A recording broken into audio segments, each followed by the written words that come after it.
Hi hello അസ്സലാമു അലൈക്കും. ഞാൻ ഇന്ന് വന്നിരിക്കുന്നത് എനിക്ക് പോളിയോ വന്ന എങ്ങനെയെന്നുള്ള വിശേഷങ്ങൾ പറയാൻ വേണ്ടിയിട്ടാണ്. എനിക്ക് ആദ്യ പോളിയോ പോളിയോ വാക്സിൻ എടുത്തതിൻ്റെ 28ൻ്റെ അന്നാണ് എനിക്ക് ഈ പോളിയോയുടെ അസുഖം ഉണ്ടായത്. വാപ്പായുമ്മയൊക്കെ കർഷകരാണ്. അപ്പോൾ അവരൊക്കെ വീടിന് വെളിയിൽ കൃഷി സംബന്ധമായ ആവശ്യങ്ങൾക്ക് പോയിരിക്കുകയാണ്.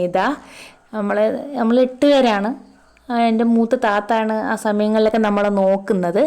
അപ്പോൾ വാപ്പായുടെ ശബ്ദം കേൾക്കുമ്പോൾ കളിക്കുകയും ചിരിക്കുകയും ഒക്കെ ഒരു പ്രത്യേക പോസിറ്റീവ് എനർജിയാണ് എനിക്ക്. അപ്പം അന്ന് വാപ്പ വെളിയിലെ കാര്യങ്ങളെല്ലാം കഴിഞ്ഞ് വീട്ടിലേക്ക് കയറി വന്നപ്പോൾ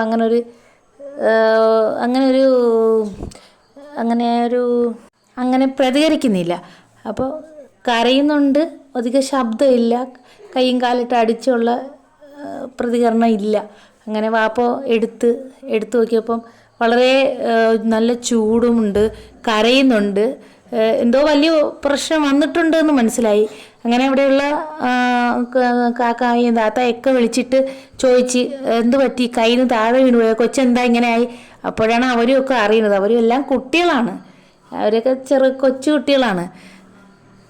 അങ്ങനെ ഇവിടുത്തെ ബഹളമൊക്കെ കേട്ട് അടുത്തുള്ള ആൾക്കാരൊക്കെ വന്നവരൊക്കെ നമ്മൾ ബന്ധുക്കളാണ്.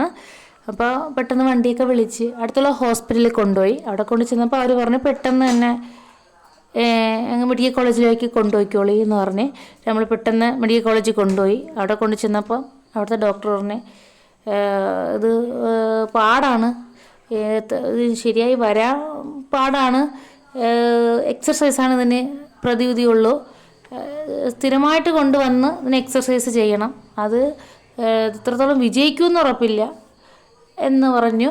അങ്ങനെ പിന്നെ ഡെയിലി എന്നും കൊണ്ടുപോകുമായിരുന്നു.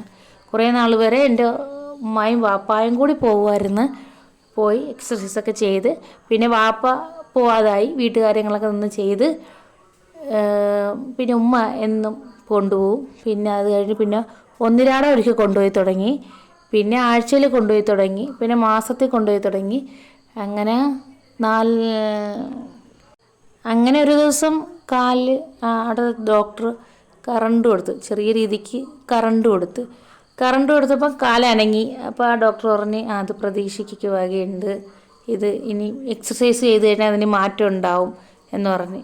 അങ്ങനെ വീണ്ടും ആ ഡോക്ടർ പറഞ്ഞ പ്രകാരം ഇതിനു വേണ്ടി എക്സർസൈസിന് വേണ്ടി പോയി. പിന്നെ എന്തായാലും ആൾ നടന്ന് ഇപ്പം നന്നായിട്ട് നടക്കുന്നുണ്ട്.